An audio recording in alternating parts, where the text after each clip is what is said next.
Well, now what about this Peter O'Toole story? Let's hear the beginning of it. I was born in Ireland and brought up in Yorkshire. And I was evacuated to Gainsborough, worked on a newspaper, went into the Navy, went to RADA and became an actor. Well, that's one kind of story. Now tell us the real story. I was brought up in a place called Hunslet, which is a remarkable place. It's unique. It's a kind of religion. It's a way of life more than a suburb. It's about 4 square miles of rabbit warrens, one up, one down houses, which was built very rapidly and rather badly by the copper buses in the Industrial Revolution.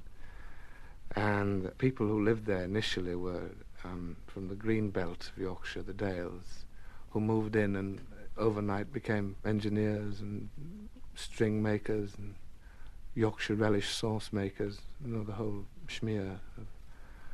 And they lived on Yorkshire pudding, which was then hardtack. It was flour and water fried in a pan. It's now become a delicacy. And it's a remarkable place because the mums and dads remember their mums and dads who were indeed, Yorkshire dialect farmers. And it's cobbled and it's isolated. It's very insulated. What kind of people live there? Are they fairly sort of well-to-do now? Well, now most of it's been knocked down. In fact, you go down the road, you come to nothing at all. It's very strange. Very prosperous now because there is money in the engine company. Once on a time there wasn't. Very poor.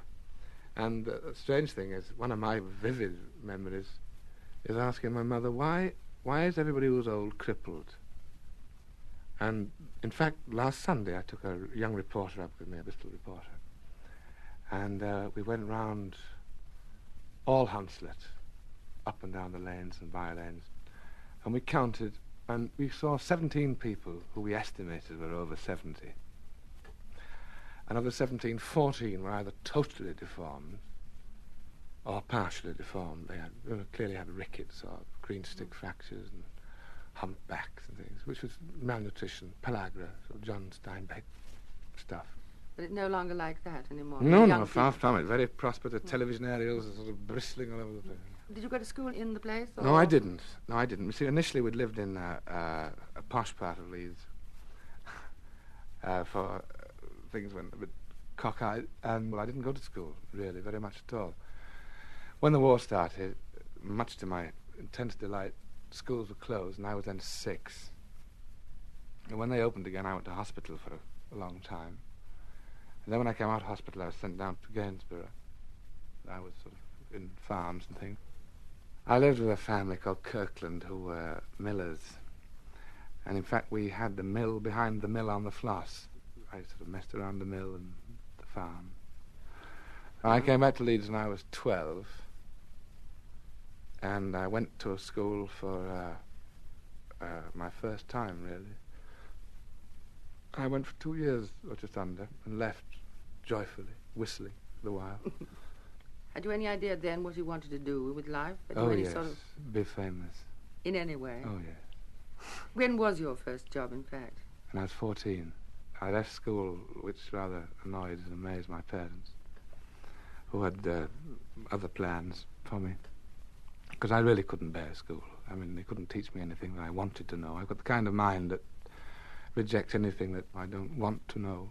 And it was what they could teach me I could get out of books anyway, and did, and had done. I went to the Yorkshire Evening News, and I asked if they'd take me on, gave wrong ages and all that terrible nonsense, which I'd read that someone else had done, and so I did it. And they accepted me.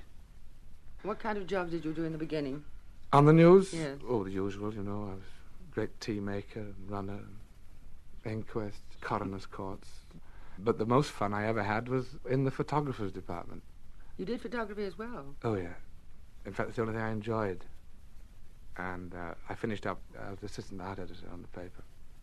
I took a photograph of a horse that had just jumped through a window. I happened to be around, and the horse was still standing there. Again, I'd never been to a rugby league match in my life. But a photographer took me with him to this rugby league match, and there was a huge Australian wingman called Lionel Cooper, who was 14.5 stones, could do the 100 yards in 10 days. He was an even timer. And I can remember, I didn't know which end of a camera was what, but I'd gone with a photographer and he'd given me a camera to show me how to work it. It was part of the thing.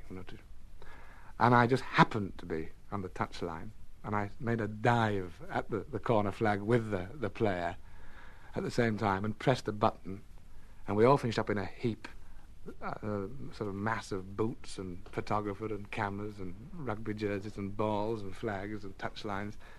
And it was the only photograph I took, and we developed it the following morning, and it was a marvellous picture, I'm happy to say. Huddersfield versus Hunslet was the match, I know. Did you ever report the theatre during that time? Did, yes. I used to get the buckshy tickets they gave for the reps and for the local variety, because there's a City of Leeds, City of Varieties, which is the oldest and the finest music hall in the country. It was marvellous. But you see, this business about becoming an actor, as I say, I was born a ham. One is. Nothing else I could do. But I'm far from naive in most regards, and I never believed it could happen to me. And it wasn't until I was 17 that I decided to go into the theatre. How did you decide? I just decided. I was prevented. His Majesty was desperate for my services at one point, and I had to nip into the Navy. I don't think he was too grateful. I was very perverse, I must admit. The Navy. Lovely, thank you. Very nice people. No, I couldn't do it. And I used to play civilian all the time, referring to the funnels as chimneys. The 2 years in the Navy are a total blank. I've rejected it. I've hypnotized myself. I've amputated the Navy from my mind. Well, so you escaped, and then what? Then I went back on the newspaper for a week, and left at the end of the week. Did you leave because you had something to do, or just because you were sick of the office? I just left because I was sick of the office, sick of everything. And I got a job then knocking down lavatories in schools where the lavatories become redundant or old-fashioned or something. And I keep on meeting people whose lavatories I knocked down, which is rather fascinating. Frank Dunlop, who produced me and my wife in a play once, taking advantage of one of the lavatories I had the pleasure of knocking down. Then I was a steeplejack for a while, which paid a great deal of money. And I rather enjoyed the giggle of climbing up chimneys and things, brewery chimneys. I used to sweep the tops off.